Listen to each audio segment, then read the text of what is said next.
Good day, everyone. The Society of Actuaries is pleased to present What Can You Do?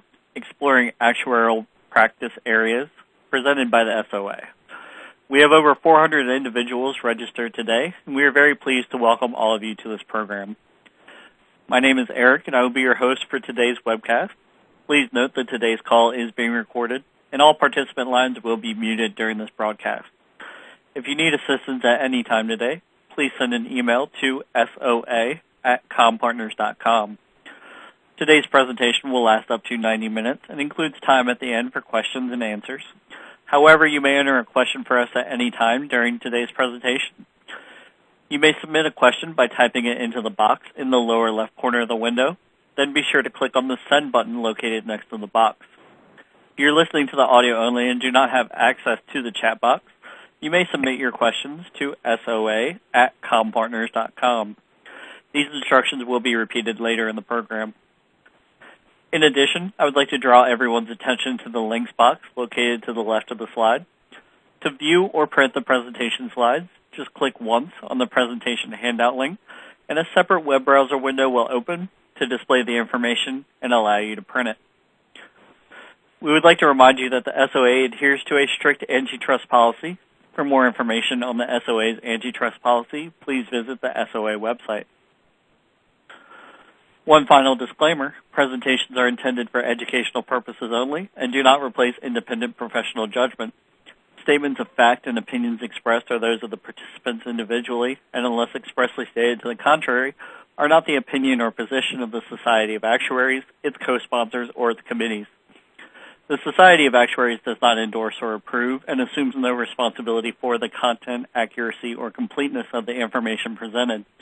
Attendees should note that the sessions are audio recorded and may be published in various media, including print, audio, and video formats, without further notice. Now, it is my pleasure to introduce Minyu Zhao, who will introduce today's speakers. Please go ahead, Minyu. Hello, everyone, and welcome to the SOA Candidate Connect webcast, What Can You Do? Exploring Actuarial Practice Areas. As a profession consistently ranked as a top career, actuary is known for the career growth potential and the unlimited opportunities the industry has to offer.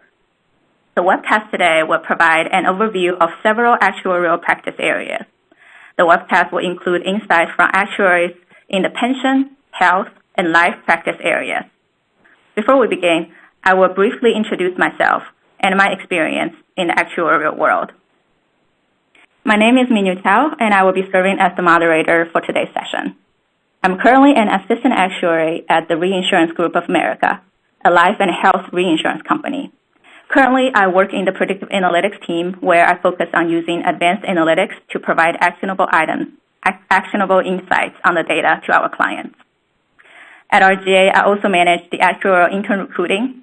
Prior to working full-time, I've interned in several actuarial practice areas. Those include hospital liability, P&C pricing, and actuarial research. The agenda for today is fairly simple. We'll first start off with a quick overview of the Candidate Connect group and its initiatives, and then I will hand it over to our panel experts. We will first have Jordan Paulus, a consulting actuary at Milliman. Then we will hear from Grace Ladiak, the associate partner at Aon Hewitt. Last but not least, we'll have Michael Ewald, the director and assistant actuary at Hartford Financial Services Group.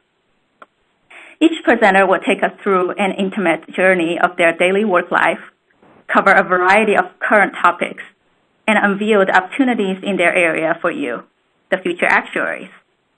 After the presentations, our presenters will participate in a question and answer session.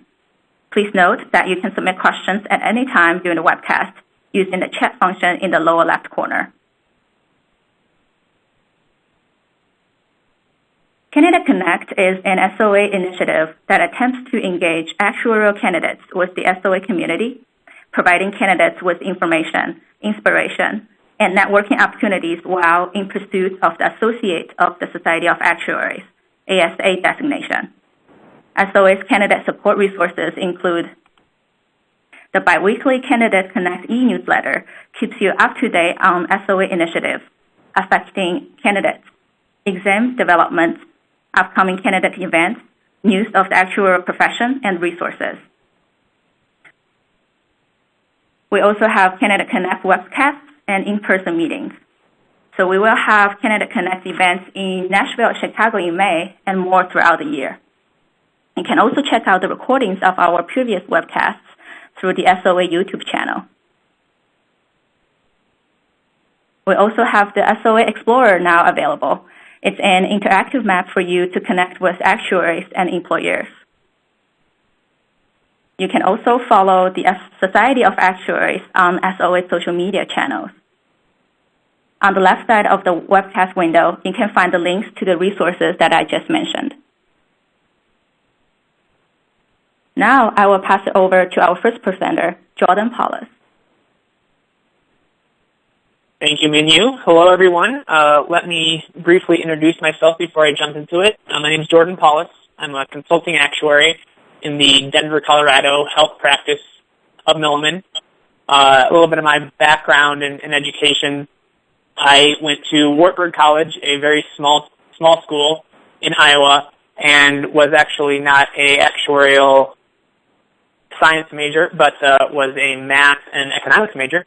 So I think you'll get some differing experiences on the education front as we go along. So let me hop right into it. As I said, I am a health actuary with Milliman. All actuaries do not work for insurance companies, so I'm going to hop right into by talking about who health actuaries actually work for. And being at Milliman at a consulting company, I've gotten a chance to probably touch each one of these areas that you see on your screen right now. At the top, your traditional, what you think of as who do actuaries work for, your health insurers and managed care organizations, those who are trying to improve care. Working clockwise on the right, plenty of actuaries work for regulators, state regulators regulating health insurance, as well as the Medicare and Medicaid programs, the two major social health insurance programs in the United States. Along the bottom, very much a growing area of health and actuary work is working with hospital systems and provider groups. This is coming into effect more now as hospitals and provider groups start to insure their own patients, as well as take some of the risk and some of the financial rewards on taking some of that risk, as well as looking for new avenues in improving care going forward. On the left-hand side, there's a lot of health insurance companies who are actually working with employer groups, so your large employers who are offering health insurance to their employees and need somebody to help determine the costs, to manage those costs, as well as with unions and the employees that work for those companies in managing costs and negotiating with their employers. So health actuaries are working for all those different groups. What actually are health actuaries doing? Working down here from the top, the first couple bullets are, I think, what you would normally think of as the traditional actuarial roles. Projecting costs in the future and pricing health insurance is probably most actuaries are working in some capacity on doing those things, as well as developing reserves. What are the outstanding costs that we don't know about yet or that we have to plan for that have not yet been incurred? Number 3 has been a very big item in the last 5 years, regulations with the Affordable Care Act. I'll talk about that here a little bit next, so I won't dwell too much on that right now. There's quite a bit of behavioral economics and demographic considerations with the unknown, trying to figure out what the population will look like next year or 5 years from now, and planning for that is an overriding factor in all the other things you see here, as well as the demographic considerations. How will the population look next year? And the final 2 bullets here, employer-sponsored health plans and retirement plans, go back to the last 2 boxes I showed before. Working with health plans to manage their costs, not only for this year, but for retirees who may be, who an employer may be covering 20 or 30 years from now when they retire. I'm going to come back to this with a couple of my case examples in the next few slides. So let's hop right into one case example of a new area where actuaries are making an impact. That's with behavioral health integration. In my particular job at Milliman, we have a group of actuaries with us who have a passion on working with behavioral health, managing behavioral health, improving behavioral health. It's been a very big topic, especially in the political arena in the last 5 or 10 years, so it's really gaining a lot of traction. Sort of an overview of what we've done in this area is we've looked at the expected cost of those who have behavioral conditions such as schizophrenia or depression, and actually compared them to those who may have that with a medical condition such as diabetes or not with diabetes, to figure out how much more people cost if they have these mental health conditions. And then we've worked with the American Psychiatric Association, with providers, with hospitals, with managed care organizations, with Medicare and Medicaid programs to implement programs to try to better deliver care to these people, to try to lower costs and improve their outcomes and make them healthier in the future. So this is just one example of where health actuaries are making an impact in the healthcare delivery system. So I'm going to hop right into what have actuaries been doing the last 5 years. And I apologize, the next few minutes will be very U.S. focused because that's where I'm from. But I don't think you can work in health insurance in the last 5 years without the Affordable Care Act being the overwhelming driver of everything that you do.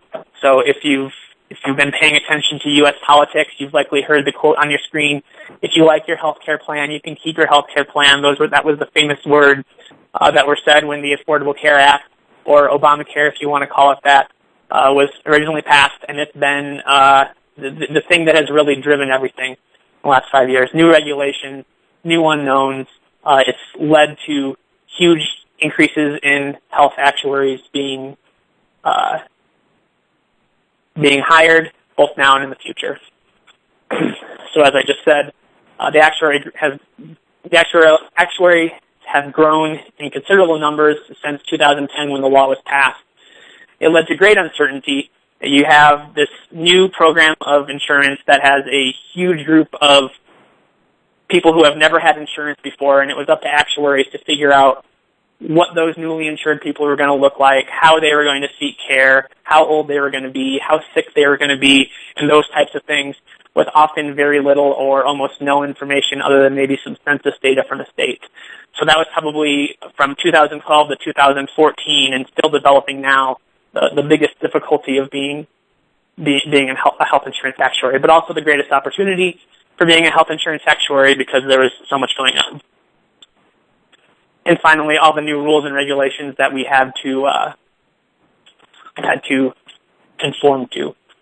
I'm going to step back a couple slides to the one that I mentioned before.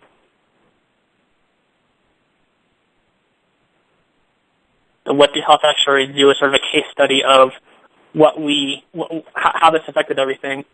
With the ACA, we had to price new plans. We had to project costs. We had to figure out what companies needed to reserve to cover those costs. As I mentioned, there were all sorts of new regulations that pretty much changed the entire delivery of healthcare from an insurance company.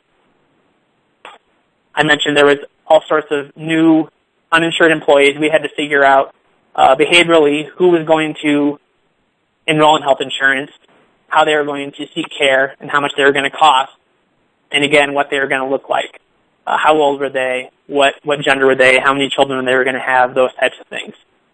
And the last two weren't nearly as impactful as the first six, but I wanted to walk through that list to show how the ACA has been affecting us over the last 5 or 10 years.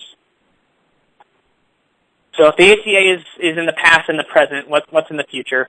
Probably more legislation. If you're a political nerd, you'll note that this is not a debate that's done.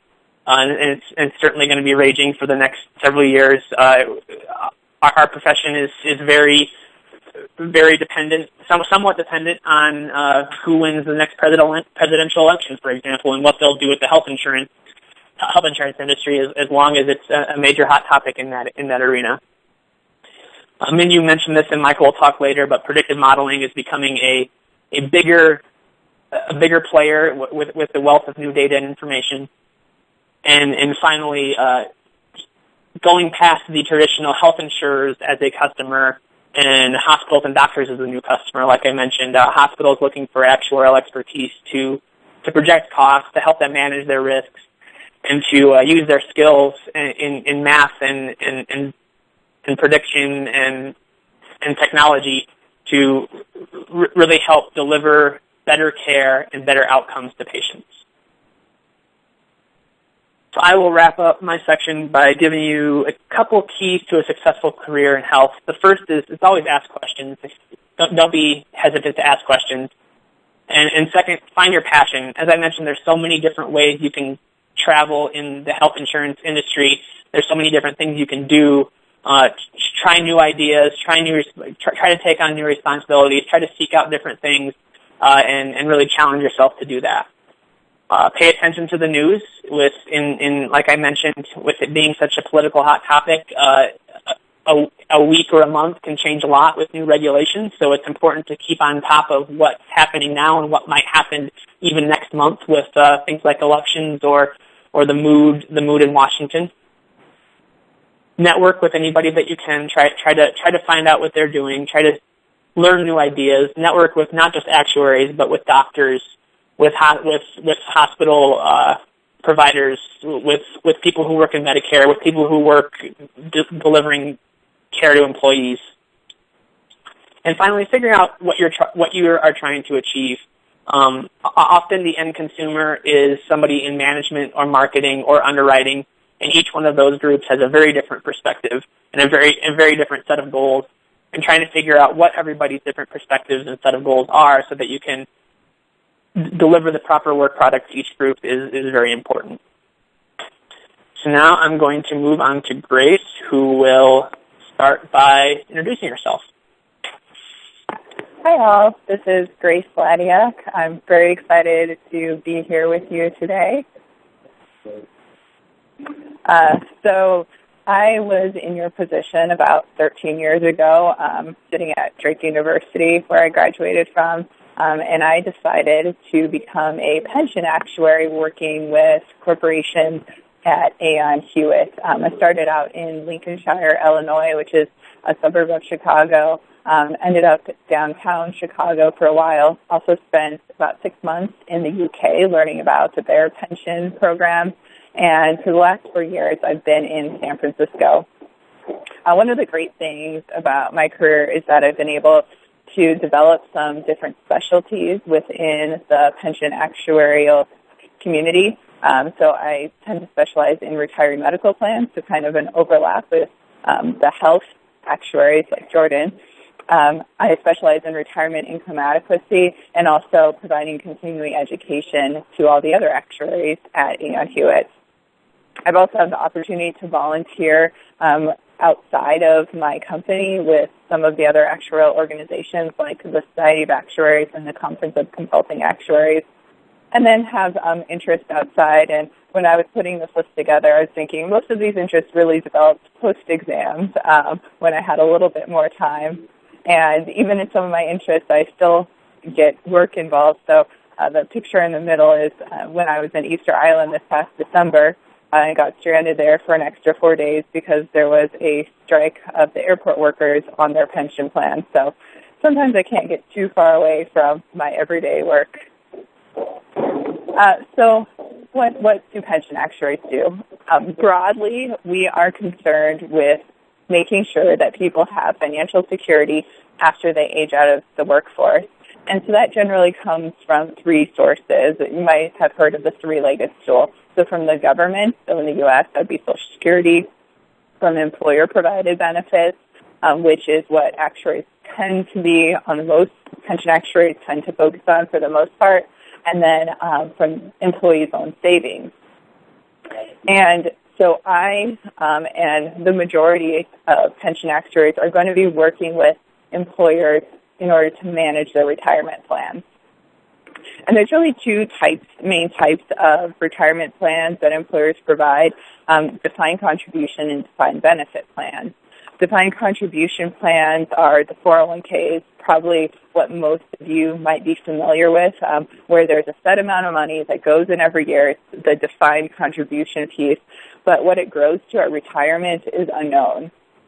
On the other hand, there's a defined benefit piece where the benefit at the age of retirement or the income that will be provided every year during retirement is promised by the employer. So that's known, but what's unknown is how much the employer needs to put into an account or their trust in order to have enough money to have that promise funded at the time when their employees are in retirement. And that's historically where pension actuaries have gotten involved. We are required to work with employers in order to put together their funding requirements, how much money they need to put in their plans every year. The IRS requires that. We're also required to help them with some of their financial disclosures. And so that's great because, we have core work that employers have to hire us for, and we get to do annually every year. But in addition to that, and where honestly I spend a lot more of my time is on the right side, where we are experts in the retirement period, and employers know this, and so they think of us not only in terms of doing their compliance-related requirements, but also in other forms of retirement plan design, looking at the participant impacts of their retirement plans. Are the plans providing enough income so that their retirees will be financially secure?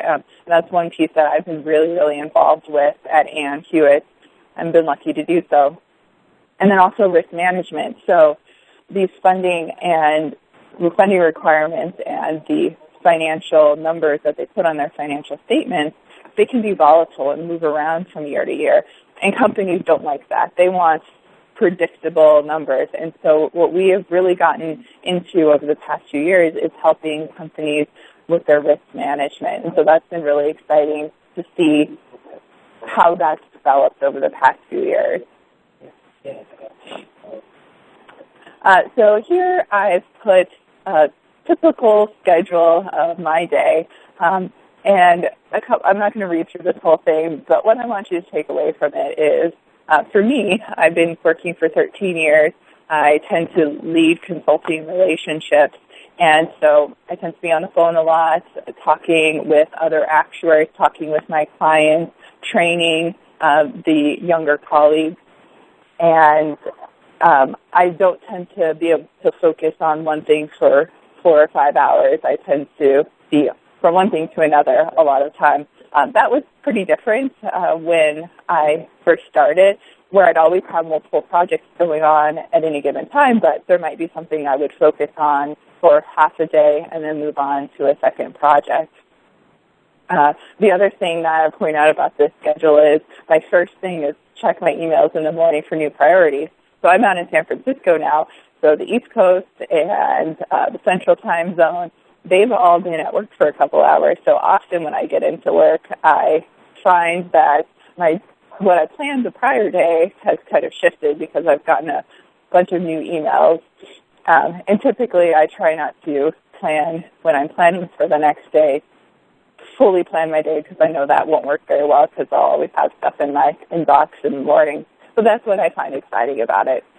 I really like working with other people and being able to take my expertise in things like retiree medical. So, for example, the other day I've been working with an account executive on one client where we've done some retiree medical design work, and he sent me an email with some information about another client that just came to him and asked for help with retiree medical.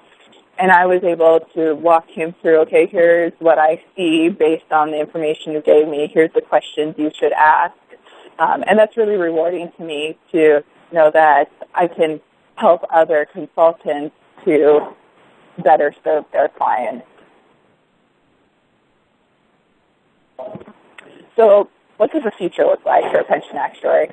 Very often we get asked the question, So aren't all DB plans closing, and so you're not going to have a job in X many years?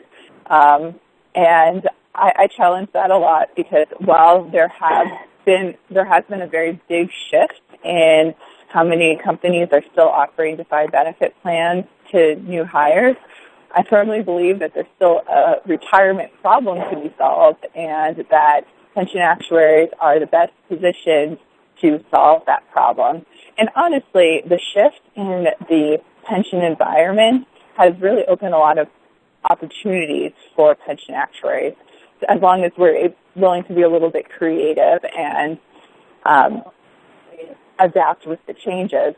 So, for example, we can help design these new non-defined benefit programs, or even try to think of something that's completely new and that hasn't been used as retirement programs, and work with the government to try to make those feasible. We've also gotten a lot more involved, and I think we'll get even more involved, as I was talking about, with risk management and different ways to, for example, transfer liabilities of participants who no longer work for a company to a third party like an insurance firm. So these are new ways that the problem of the volatility in DB plans that led to a lot of the closure of the DB plans has led to greater opportunities for pension actuaries. The other thing that I would say is, every year we get new legislation, just like Jordan said, for health. That's certainly the same with retirement. So every time there's a new piece of legislation, we are going to have to revisit the strategies that we've determined with our clients. And honestly, I think the uncertainty and not knowing what the next 5 years will necessarily look like is why I'm really excited to be a retirement actuary right now.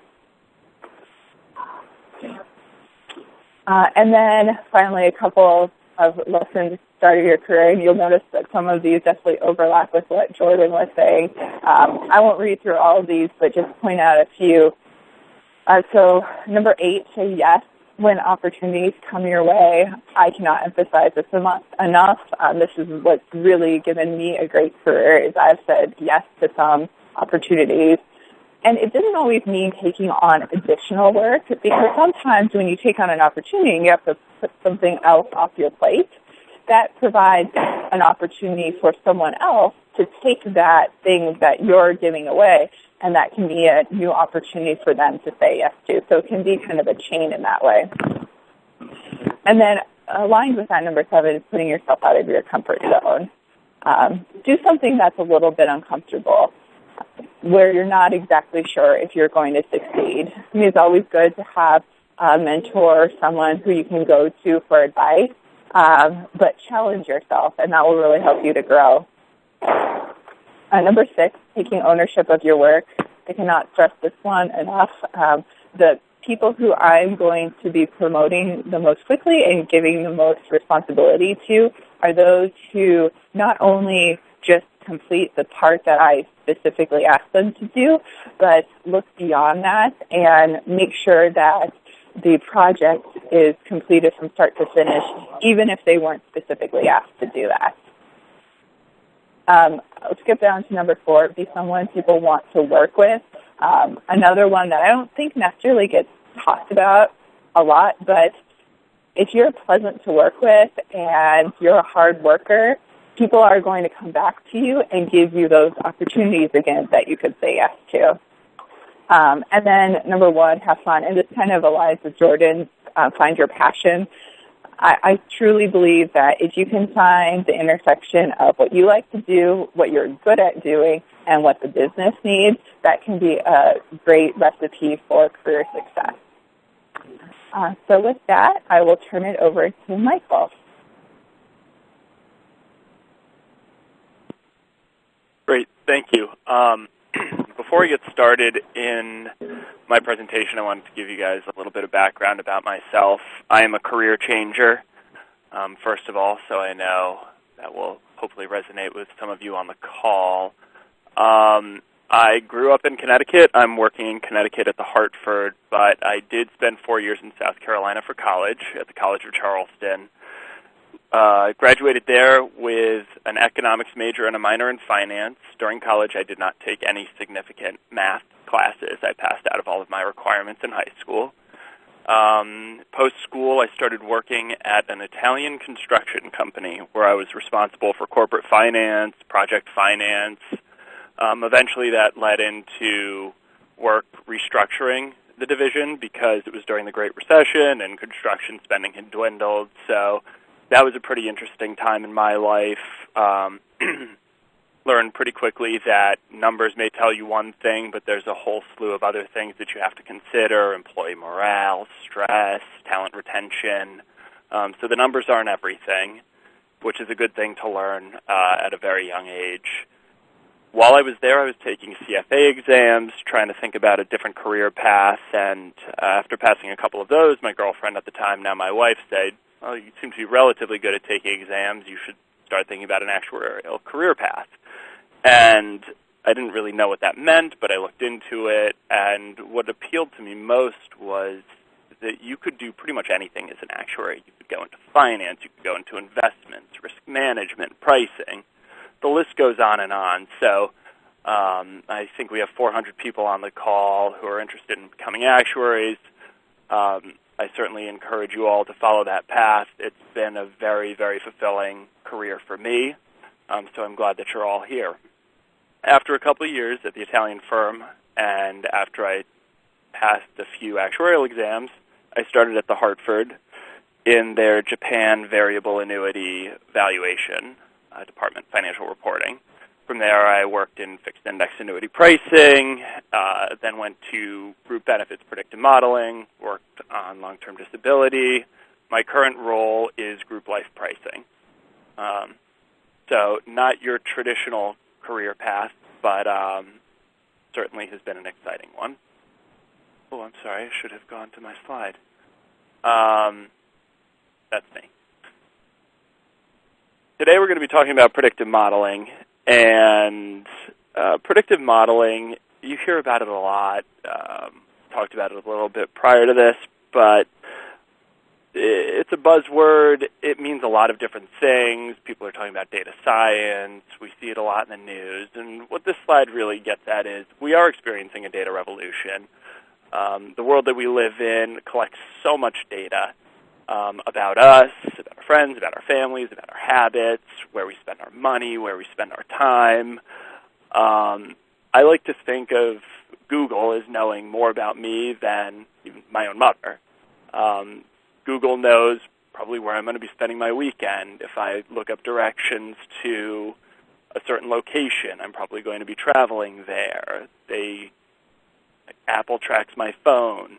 There's so much information out there, and as actuaries, what we're trying to do is figure out how do we use all of that information? How do we use it from a pricing, risk management perspective? It's really a very exciting time for us as actuaries, for the insurance world, for the world in general.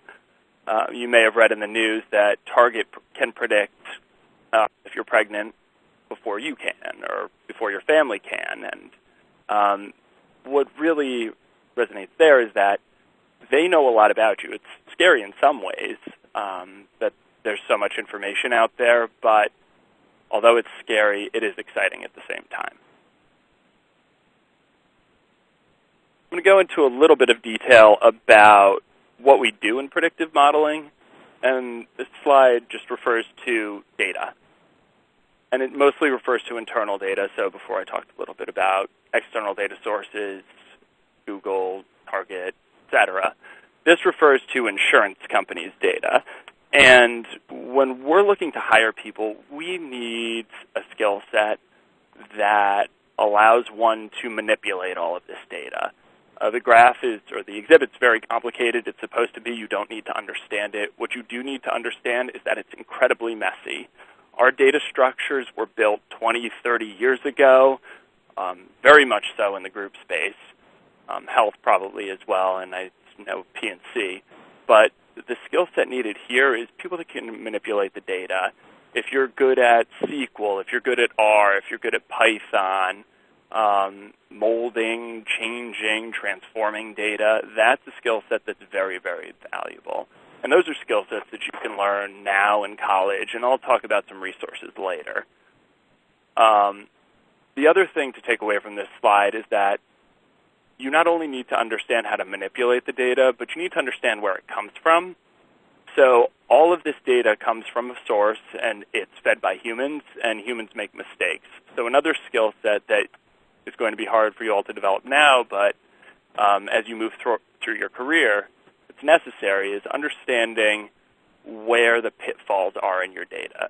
Because although a model may indicate something, if the data was created in such a way that isn't going to correctly give you the indications that you need to understand that.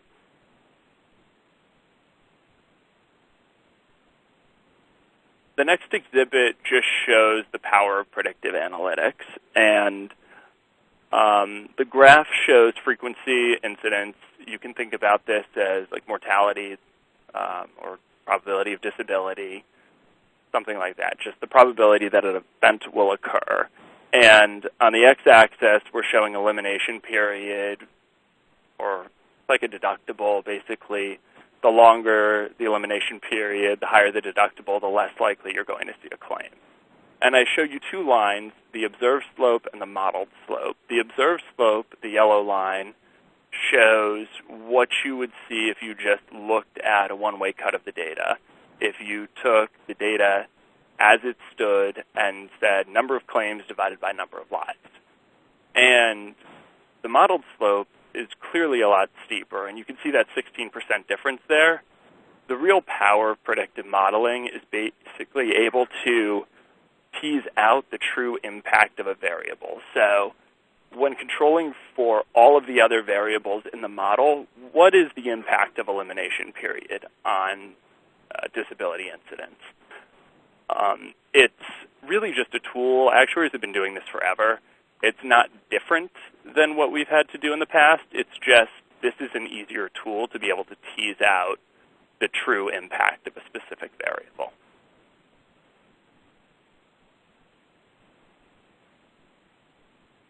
The next slide gets into what happens when you're done with a model. This is really where salesmanship comes in, and you need to be good at sales both when trying to get a job, even when you're in your job, you need to sell your abilities, you need to sell the work that you've done. And this is a real graph that we've shown to senior leadership showing how our old method and our new method differ. And you can see that that red line is the new method, the predictive model that we built, and the blue line is the old method. And on the y-axis, what you can see is that if you're above that dotted black line, you're overcharging the customer. And if you're under that dotted black line, you're undercharging the customer. And on the x-axis, from the left to the right, you're seeing low risk versus high risk. So the old method, the old way we priced, was overcharging the lowest risk individuals and undercharging the highest risk individuals. So when we implemented this new pricing method, we found that it provided an incredible lift. Big success. Senior management was incredibly happy with the results. But the purpose of showing this to you all today is you've got to sell what you do. You've got to have the ability to clearly communicate why what you're doing is important and why what you're doing is going to benefit the business or the company or the group that you're working for. And as you all go out and are looking for a new career, it's very important that you can sell yourself. That's as important as anything, both now and even after you land your first job.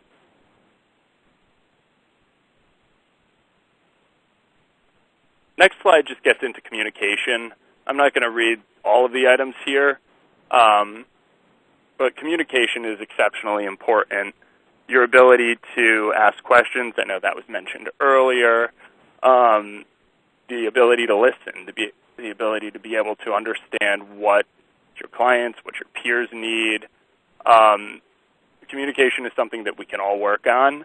It's not always one of an actuary's strongest suits, so I highly recommend that if you have the ability to do speaking engagements or anything like that, get involved early because it'll really help hone that skill and it'll not only help in interviewing, it'll help after you land your first job.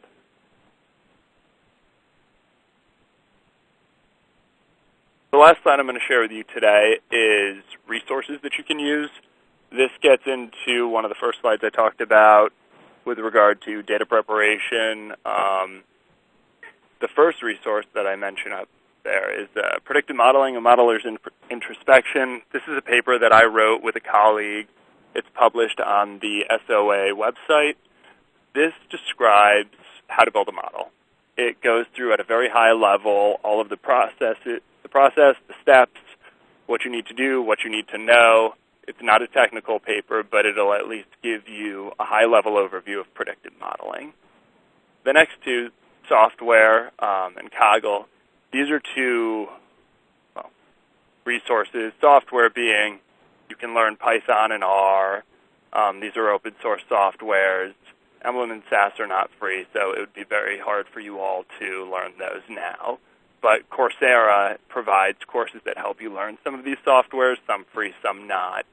Kaggle is definitely free, and it offers courses on Python, R, Excel, and one in particular teaches you how to predict the likelihood of perishing on the Titanic. So they actually have the Titanic data, all of the passengers, and the passengers that eventually perished. So they have step-by-step tutorials about how to build models in Python and R. It talks about data preparation. It's a very, very great resource for those of you that are trying to learn how to both prepare data and predictive modeling. And then if any of you are in college, I just highly recommend taking any course, any computer science course that's available along with your math courses, because those skills, those technical skills are hard to come by and very valued by insurers and actuaries in general. So with that, I think it's time for all of you to ask us some questions. I'm going to hand it back to Eric. Thank you. As a reminder, to enter a question through the web conference system, simply type it into the box in the lower left corner of your screen, and then click the send button. We will read the questions out loud and then have our presenters respond. Minyu, can you go ahead with the questions that we have? Yep. Well, first of all, I will thank our panel of experts for sharing the overview of the practice area that they all work in. It's been very great. Here's a question, and I will open this for the entire panel. How did you decide on your specialization? So to an actuarial student, how would she or he get insight into the intricacies or the differences among different fields without getting a job in each of them?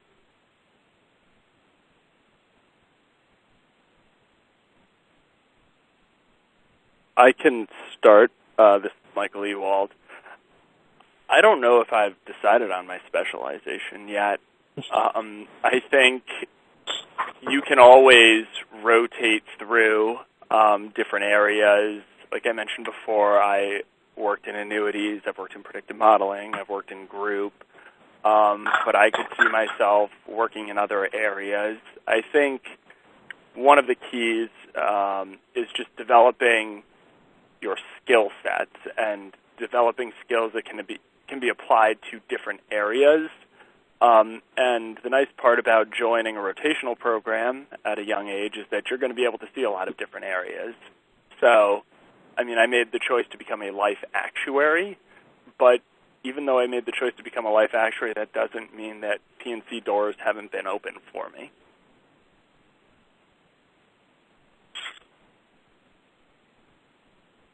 Yeah, this is Jordan. I graduated college in 2010, and that was actually the year that the Affordable Care Act was getting passed in March of that year.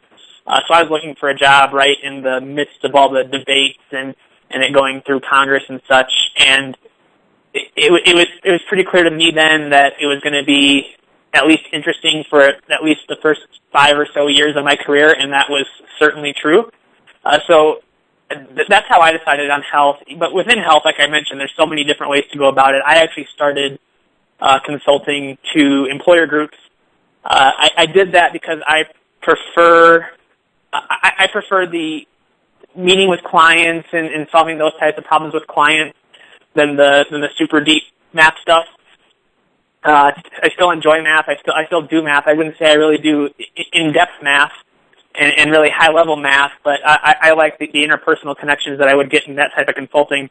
I since moved to Milliman. There's certainly more math. I've done some predictive modeling, some curve fitting and things like that involves a little bit more. But even there's plenty of different ways to go to work work in social programs, work with insurance companies, work in predictive modeling. There's a bunch of different ways to go, even within a certain field. This is Grace. So when I was in college, I was lucky enough to know some people practicing as actuaries, and so one of the things I did is kind of talk to them, and since they knew me and knew my personality, they gave me a sense that pension consulting might be a good fit. And honestly, the reason that I chose Hewitt at the time was because I really got along well with the people that worked there, and I felt like it would be a place where I could learn and I could make mistakes.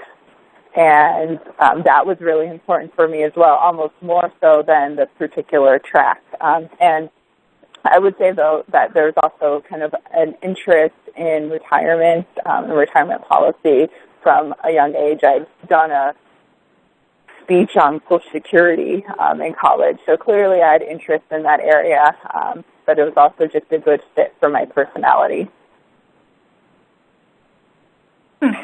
Great. So the next question, this is also for the entire panel. What are the biggest differences between working for an insurance company as opposed to a consulting firm? I know the panel we have here, some are in the consulting area, some are in the insurance company. So if some of you can comment on that. Yeah, this is Jordan. Both of my all three of my internships were in actually life insurance companies, and both of my full-time jobs have been in health consulting roles.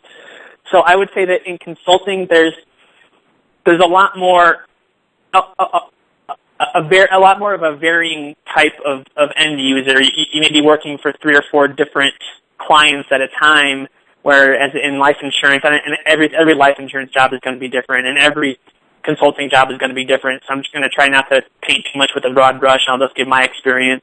But you're working with one group in insurance, or with a couple groups, whereas in life insurance, whereas in consulting, you might be doing 4 or 5 very different types of projects that overlap very little for 4 or 5 different clients. And that's fun for me. I like doing very different things. I like getting a wide array of opportunities and projects. So that I would say that's one big difference.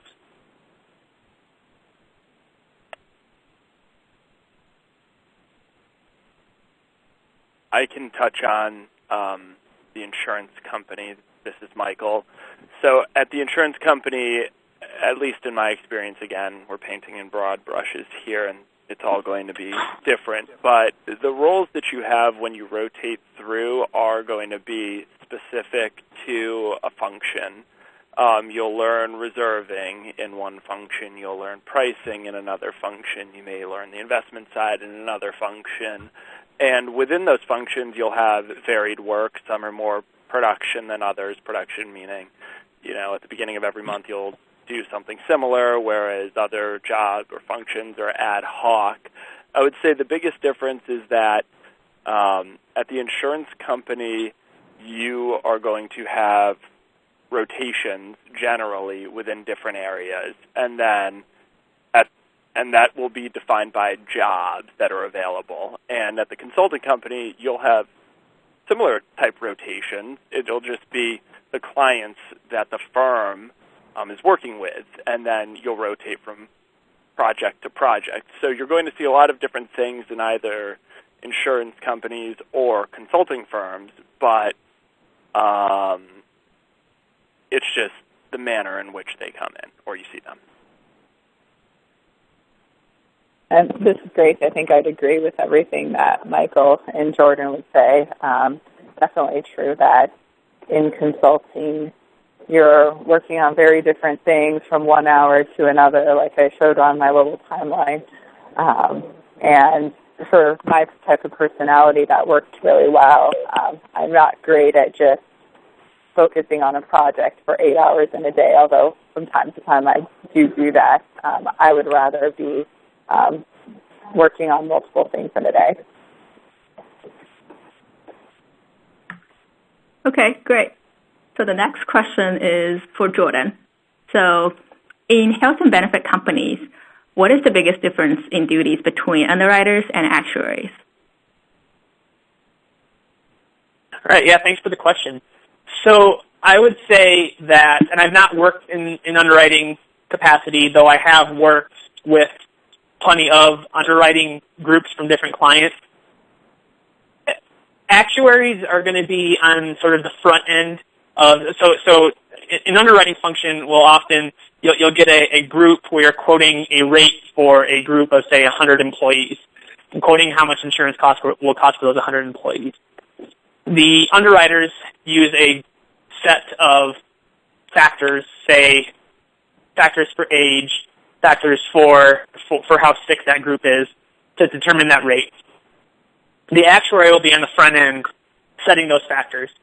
So setting the factors that the underwriters will use on every single group that they get come in.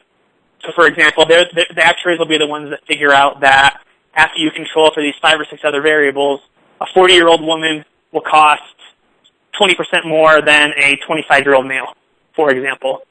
The underwriters will take those sets of factors, get the information from a certain group or a certain case, and they will apply those factors.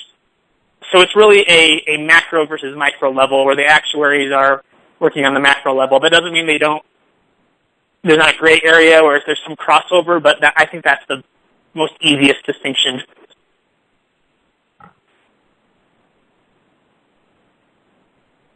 Okay. Thanks for the feedback on that. Next question, I guess, is probably mostly for Jordan and Grace. Someone was asking if one can be an expert and work in each of the area at the same time, being a health actuary and a retirement actuary. Well, this is Grace. I can start. So I guess one area, and I think it varies company by company about how they do this, but is retiree medical. So it takes both the knowledge of a healthcare actuary to develop the claims, how much each year's benefits are going to cost, and then a retirement actuary to determine how long those claims are going to be paid out over a lifetime. And so that's one area where we do see a lot of convergence. And I think different companies do it differently, where maybe they'll have 2 actuaries, a healthcare and a retirement actuary. Other companies, that role will just be for one person. That's one initial thought. Yeah, I would agree with Grace on that. There are health actuaries who do retiree evaluations and such. I don't know of any that I would say are both full-time health actuaries and retirement actuaries. On the health FSA exam, there are some topics in retiree medical. You have to know some regulations. You don't have to know nearly as much as obviously the retirement folks are doing in their exams, and they might have, I don't know, they might have some health stuff that they're asked, so they don't have to know as much as us. So there is some crossover, and you can do both. I would say you probably weight more one way or the other and sort of dabble in the other side. Yeah, very interesting. There definitely seems like to be some crossover here. We do have a lot of career changes in the audience today. So, Michael, there are a couple questions for you. So how did you prepare for exams without taking any math courses in college? And what was the biggest challenge you faced as a career changer? As far as preparation, I did take calculus in high school, so most of that math came back to me, albeit slowly. It came back to me. So I used study manuals, ASM and ActText, and I read, and if I didn't remember something, I went back to my old textbooks, Google, Wikipedia, I utilized my wife because she took the exam, so that was a pretty darn good resource. Really, it wasn't easy to pick it back up, but with a little perseverance, if you've taken the classes before, it does come back to you. And then as far as my biggest challenge as a career changer, I think it was mostly just the timing of when I was looking for a career. Most insurance companies had laid off a lot of people in the 2008-2009 period, so it wasn't easy. I had to pass a couple of exams before companies would take a look at me, and I just had to stick with it. It doesn't happen fast. It's really, really hard. It's one of the hardest things you may do in your life. You have to get comfortable with rejection. You have to get comfortable cold calling effectively, reaching out to people, talking with people. I think that's the hardest part. But at the end of the road, if you stick with it and if you are very, very diligent in searching for jobs and talking with people and networking, as was mentioned by the panelists before, you'll come out with a career that I think you'll all be very, very happy with. Yeah, I definitely agree with you. The exams never come easy. You have to put a lot of diligence and time into it. No matter, you don't start in college or you start later in your later career. So next question is for the entire panel. Can you suggest a great way to improve your technical skills? Because I know a lot of you have mentioned you do actuaries, especially for entry-level actuaries. Employers do look at your technical skills.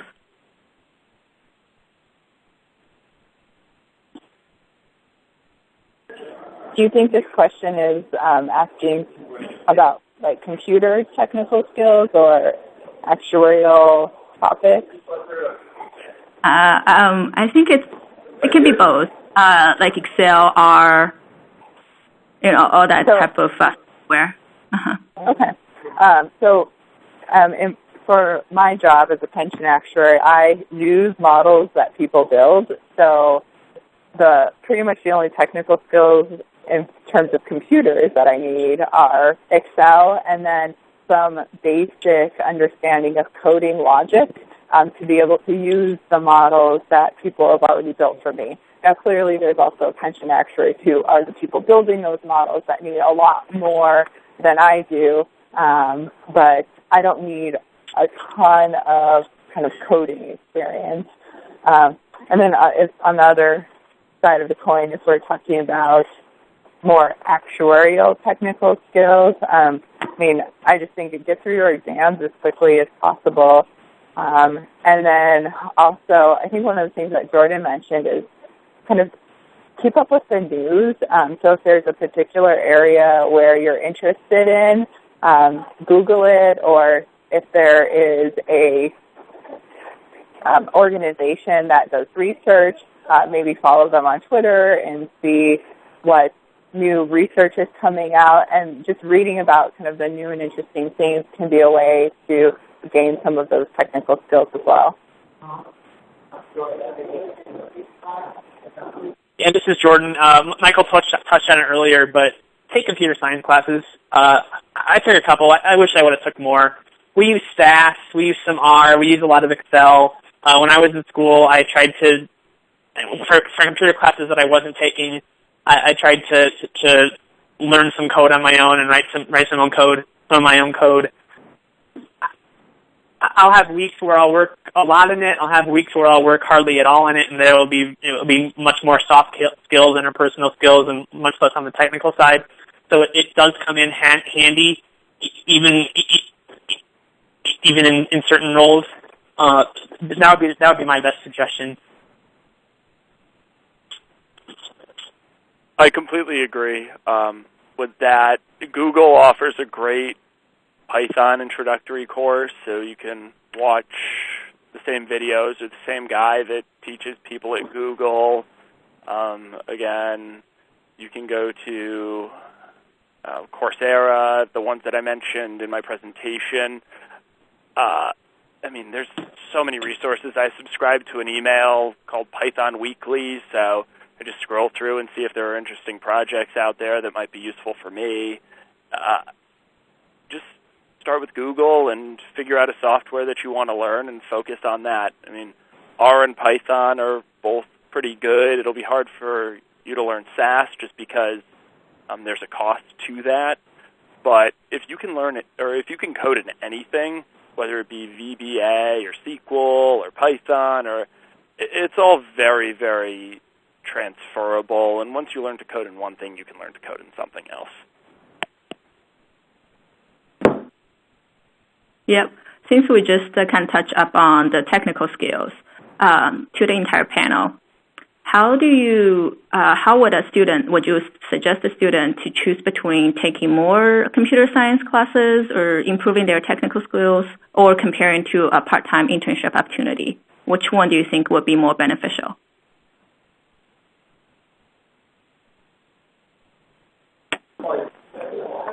This is Grace, and clearly you just heard my bias of I don't use a whole lot of coding, but internship, I would say all the way, personally, because I think getting any real-world experience is great, and also looks great on a resume for a full-time position. Can I be tongue-in-cheek and say both? The internship's obviously going to teach you a lot of valuable skills with how to deal with end users in a workplace and how to handle that environment. And you'll obviously learn a lot of technical skills on the job. But I would say that learning the coding is very valuable as well. What pops out on a resume probably is the internship, I would say. Maybe others will disagree, but when you're scanning through an internship, you can see that somebody worked part-time at this insurance company or this consulting firm, and that's something that's concrete that you can ask about. Somebody lists, say, computer programming language or even Excel, and they can have any level of knowledge in it. So you're going to have to work more in the application and in the interview process to prove that you actually have excellent skills there, rather than somebody else who may have put R down or SAS down or Excel down just because they wanted to put it down because they knew it would look good.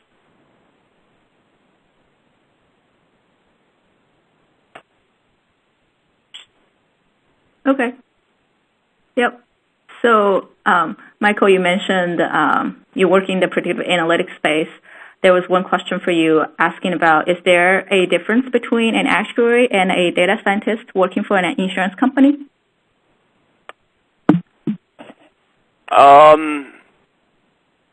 You can have actuaries that are data scientists. I think there are differences. It's just more tactical what you're doing on a day-to-day basis.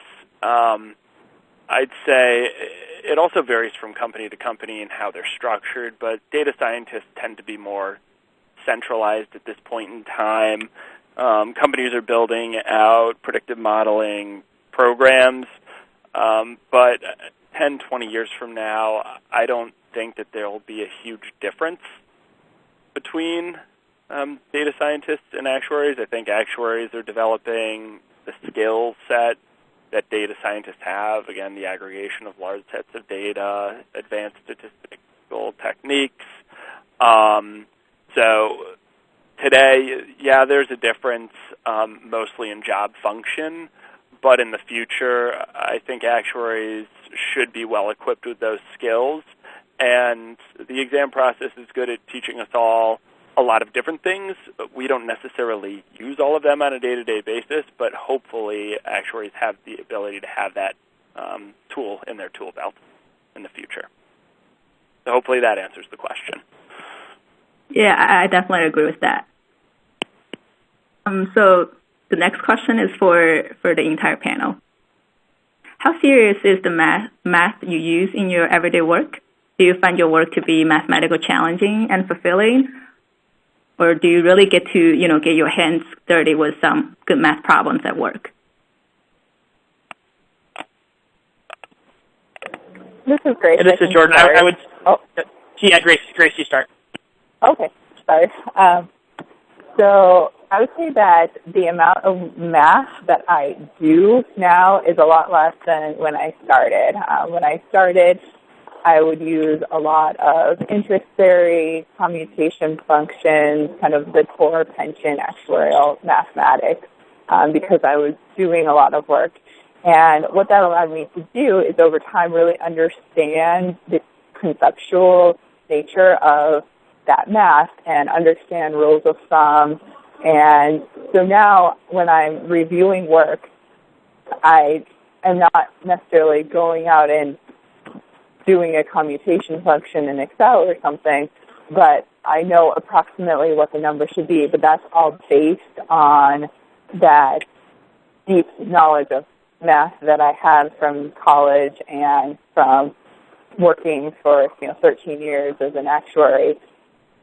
And I would also say that I have specifically chosen a path that is less math intensive and more client consulting than others in my firm. There are definitely others in my firm who spend a lot more of their time, and they've been around for 30 years, doing that math and thinking about those problems. So I think that in most career paths, you can find different ways, if you are really enjoy the mathematical part of it, to make that part of your career, or like me, to use the basic knowledge that you have to be able to kind of move into other areas. Hope that answered the question.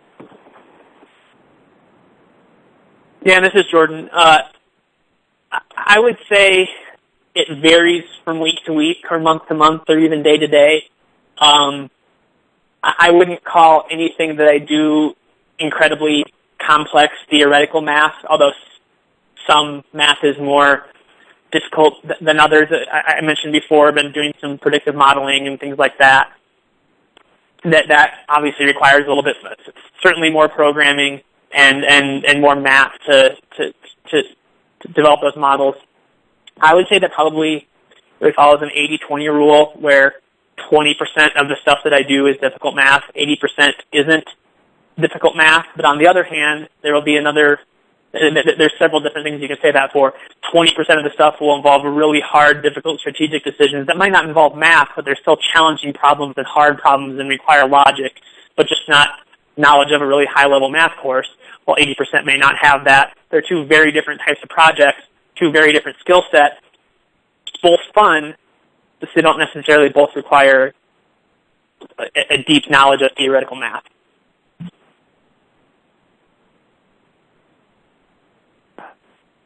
I would agree with all of those statements. I think even in predictive analytics, I wouldn't say that the math is that heavy. The softwares do a lot of the math for you. Certainly understanding it conceptually is important, but I haven't done an integral since I took exams.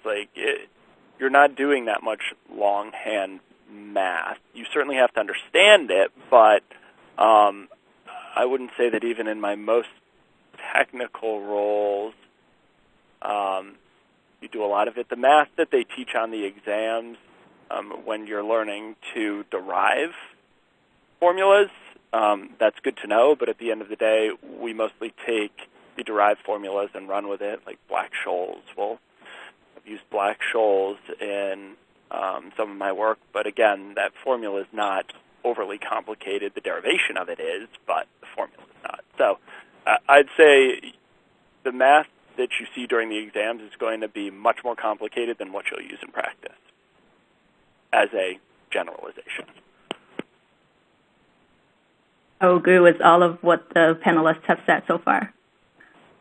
So all of our audience are currently taking exams, pursuing their ASA. So let's go back to the exams a little bit. To the entire panel, what do you think is the most challenging part for the SOA exams? How did you handle the stress from those much longer and more difficult exams when you were taking those? This is great. I can start. So when I was taking exams, I kind of had like a 50-50 record when I was in college of passing and failing. I think the first exam I took really showed me that, yeah, these are hard. I need to study a lot for them. And I failed that first one. But then the next time I studied harder and learned more. And then once I got into work, I was really trying to focus. And one of the things that helped me a lot was the community of other actuarial students at my firm. And, we would stay late at work and all study together and really make sure we got the hours in. And for me, one of the things that really resonated with me is a slightly older actuarial student told me, I would rather study 400 hours for an exam once than 300 hours for an exam twice. So I tended to take I'm just going to overstudy so that I ensure that I pass this thing approach, which, doesn't always work depending on what your other things in your life are. I was lucky not to have a whole lot of other distractions at the time. But I would say trying to just really focus, get it done the first time, and also finding that network of others to support you and be your kind of social community when you probably don't have time for a whole lot of other socialization.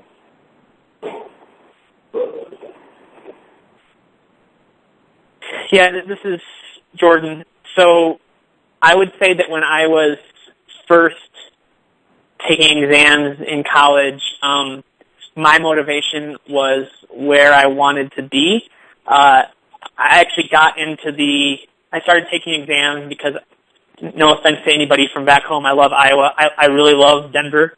I had visited Denver. I knew I wanted to move to Denver. Being an actuary seemed the easiest way to get to Denver. That's why I started taking exams. So when I was going through it, my motivation was, if there's one job in Denver, I want that job to be mine, and therefore I should pass exams so that they hire me. So that, for the first 3 or 4 exams, that was an easy motivating factor that it kept me on course. My least favorite exam, by the way, was MSE. Not that it was super head and shoulders harder than all the others. I didn't love what was going on, and I didn't love the material, and it was just hard to motivate myself. On the FSA exams, I had a little bit different situation than Grace. I was the only one taking exams in my firm, so I was pretty much on my own. To deal with the stress, I made sure that I kept Saturday's afternoon and Friday evening completely off the books for studying, except for maybe the week or 2 before the exam. That gave me some time to chill, some time to not think about it, some time to enjoy myself, some time to break it up. I would always study Saturday morning, study Sunday, study after work, use my study hours, but I made sure I had some time that I completely blocked off for myself where I wasn't thinking about work, I wasn't thinking about studying, and I could just chill out.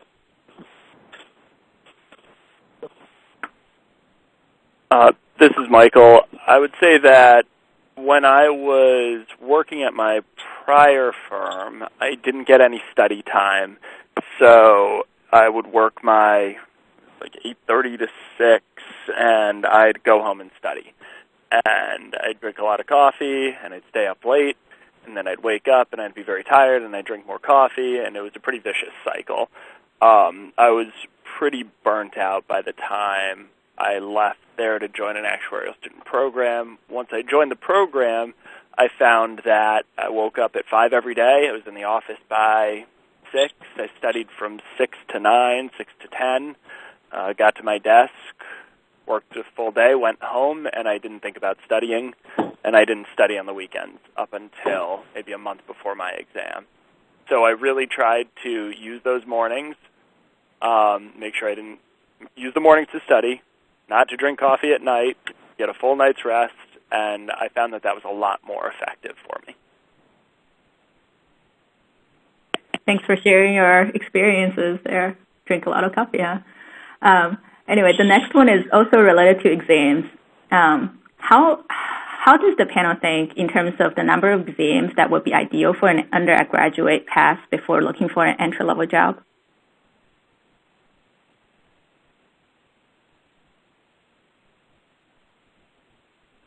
This is great. This is I would say, sorry. Go ahead. I would say at least 2. 3 is great. You're going to get very different responses, I think, even amongst us 3, and if you were to ask other people. I'm a proponent of pass them as quick as you can and get them done. I would say, again, at least 2. I never felt like I should. You hear people say stop at 2. I never felt like I should. I didn't. I kept taking them. But, yeah, I would say at least 2, 3 would be better.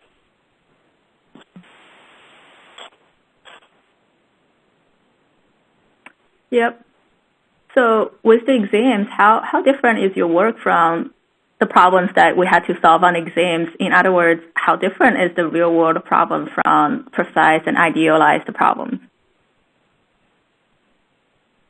In health, I would say we use very little of what's on the first 5 exams. The topics are great. I think they apply more to some of the other areas. For example, there's not much for life contingencies in health insurance because you're not dealing with death as much as you are in life, or with the death of a product or warranties like you would in P&C. So it's just not used as much, and that's pretty much a big portion of MLC. There's still ideas and logic that you use from those types of things. The FSA exams are significantly more hands-on. I learned so much during the FSA exams that helped me, especially because I was pretty early in my career when I took them. I think that they're great. They're hard to pass. There's a lot on them that's useful. As far as the difference between real life problems and idealized problems, ultimately in a lot of the situations you're going to use the N formula. It's just that you're not given the parameters.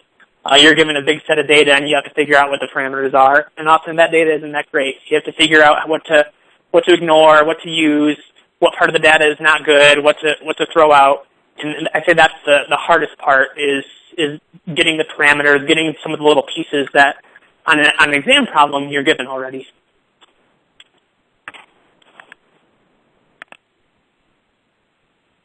This is great. Yeah, I agree. The FSA exams become a lot more relevant. Also, for pension actuaries, we have to take enrolled actuary exams that are jointly sponsored by the SOA and the IRS in order to get our designation to sign certain forms. And those are super relevant to what we do every day. From the preliminary exams, I would say use interest theory, at least the theory of it and the rules of thumb from it, and contingencies a fair amount.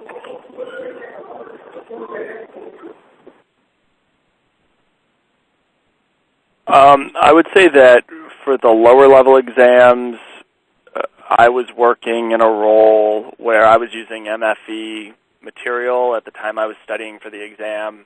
I used C material a couple, maybe 6 months after I took that exam. So it really depends on the role, where you decide to work, what you're doing. There are exams that I haven't used, but I think like FM, financial math, time value of money, everybody uses that to some degree. Some more, some less. But all of the exams have value for an aspiring actuary because they give you the knowledge you need to work in any area, or at least have a foundation to be able to work in any area. One other thing I wanted to add. This is Jordan. I would agree with that. This is great. One other thing that I wanted to add was we just had some recent pension legislation that is making credibility theory a lot more relevant to pension actuaries. We haven't really dealt with it in depth a lot, and so I am relearning things like Ullman and other things that I vaguely remember from exams. So sometimes they can come back and be very relevant. Yep. Thanks for sharing the great thoughts on this question.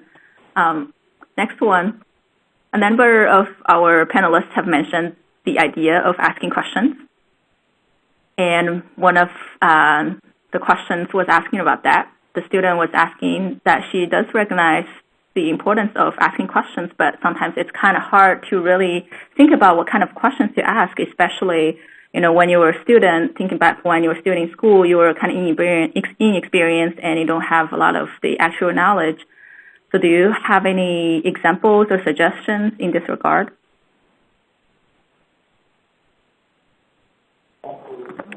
This is Grace. I guess one question that you can always ask is, how did I do? So asking for feedback, and that might then generate some questions. So if someone gives you some feedback, then you can dive a little bit deeper on that. But other than that, when you're working on a project, make sure you understand the timeline of the project. Make sure you understand how much time you should be spending on the project so you're not spinning your wheels unnecessarily. And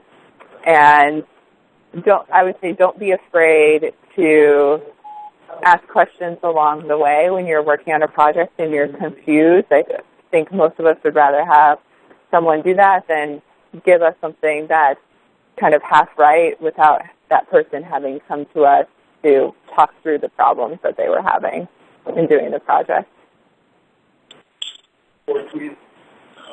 Yeah, I think you're gonna want to ask how to do this. I'm stuck. Can you help me work through this issue I'm having? And that'll be natural, and those are questions you certainly should ask. I think questions that would set someone apart both from what they're learning and how they're perceived is asking why. What's the big picture? Why are we doing this? Who's going to use this? Why did we choose this assumption? Those types of things. It'll give you a much big picture, and always being in that frame of reference. You're not only just working with actuaries. You're working with these different clients and different departments, and they all have stakes in the game too, and they all have a goal in mind. Figure out what that goal is. Start learning what that goal is at the beginning. Start trying to ask yourself what the goal is. I think those are the questions that'll set you apart and move your career along pretty quickly. Very good point. I agree with all those statements. I think a lot of asking questions and probing is just trying to figure out what other people want and how you can help. And then as far as the job search, just asking about people's experiences. People love to talk about themselves. So the more questions you ask, the better off you'll be.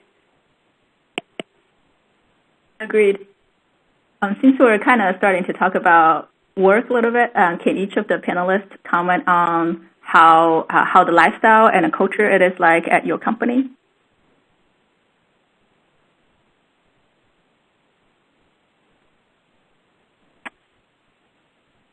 I can start. I work at the Hartford. It's in Connecticut. It's technically, they call it the insurance capital of the world, although there's a lot of insurance elsewhere, so I don't know if we can truly claim that name anymore. But it's a great culture. There's a lot of actuaries in the area. There's movement from department to department, company to company. I've got a lot of friends that work at other companies in the area. My days are very busy. I do work very hard, but I think when you're working in a corporate environment, that just comes with the territory. But I work with a lot of energetic, intelligent, fun people. I like coming to work every day. I think the culture of being an actuary is similar across the board. Obviously, there's exceptions everywhere, but I think most of us really like our jobs, and when you work with people that really like their jobs, it's a lot more fun than the alternative. This is great. Yeah, I think I have a similar experience working at Aon Hewitt. I think we have a very collaborative environment, so I'm often, almost always working in teams. I work with people not just in my office, but across the nation. And we have a very kind of flat structure at Aon Hewitt. Literally in San Francisco, there are no doors, there are no cube walls. We have kind of the open space, and I think that's a good analogy for this kind of environment that we try to have, very collaborative, And I agree, like, if you have people who like working on your job, even if you're having to work really hard on a project or some extra hours, it makes it much more pleasant if you are working with nice people who are going to appreciate the work that you're doing. And also, the other thing that I've really appreciated about working at ANQ is all the opportunities that I've been given. Even though I've only worked for one company my whole career, I've been doing very, very different things over the course of my career, been in different offices, and am constantly challenged and engaged and excited to go to work every day. Yeah, this is Jordan. I mentioned before I work for Milliman in Denver, and I'll start by saying every Milliman office you're going to get is different. Every consulting firm you're going to get is different. So I can only speak to my personal experience. I love it. I love the culture that we have. Being sort of out west, it's quite laid back, which is a lot of fun and really matches my personality. Our office in particular has a very entrepreneurial spirit, really encouraging people to explore new things, to write papers, to speak, to do research, to find something new, to forge their own path. That's a lot of fun, especially if you're looking to build something for yourself. Those are the two of the things that I really like. Obviously, the people are all great. I can never say good enough things about who I work with. Yep, thanks. The next question is on predictive modeling. Is the predictive modeling skills used in P&C industry very different from being in the group life industry? Probably. Yeah, sorry. I would say no. I mean, when I was working over there, I was working with P&C actuaries, or P&C actuaries and P&C statisticians. Groups started in this space more recently. P&C has been doing it for close to 2 decades now. So the models are very, very similar. The data is similar. I would say that if you can do predictive modeling in group, you can do predictive modeling in P&C and vice versa. Yeah, I definitely agree with that. The next question. So somebody was asking about the remote positions opportunities within the actuarial space. I'm wondering if any of the panelists have any experience about are there a lot of opportunities for actuaries to work remotely these days? Yeah, and in my office there are about, I would say, 25 actuaries. I think 1, 2, 3, 4, 5 work from the complete other side of the country, work remotely. I've talked with others where they have people working in other areas of the country working from home. Actually, as I talk right now, I am working from home because Denver's supposed to get like 1.5 feet of snow tonight, and I didn't want to go into work, so I have a computer set up at home and decided not to venture out today. So I guess I'm living proof that you can work from home and still do your job. We have remote workers. Oh, sorry, go ahead, Grace. Oh, sorry. Yeah, at Aon, we definitely have people who work virtually full-time. And then we also, we trust people once they've been around to be able to work from home occasionally. So, every couple of weeks maybe I'll work from home, especially if I have like a 6 a.m. call because with the East Coast or something. That's not uncommon.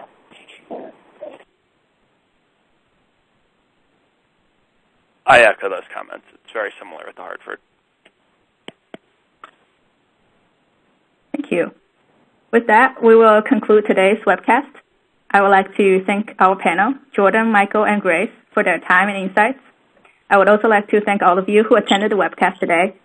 Lastly, please make sure to fill out the feedback survey so we can design our future initiatives based on your preferences. Have a good rest of the day. Thank you. If you do take a look at the links box on the left-hand side of the screen, you will see the webcast evaluation. Please take a moment now to complete the evaluation and give us your feedback on the program.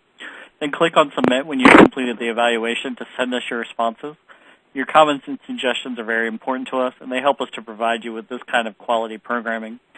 To register for any upcoming webcasts or meetings or to purchase recordings of previous webcasts, please visit www.soa.org today. Thank you for your participation in today's webcast. We hope to see you here again soon. Today's program is copyright 2016 by the Society of Actuaries with all rights reserved. This concludes today's program. Thank you. You may now disconnect.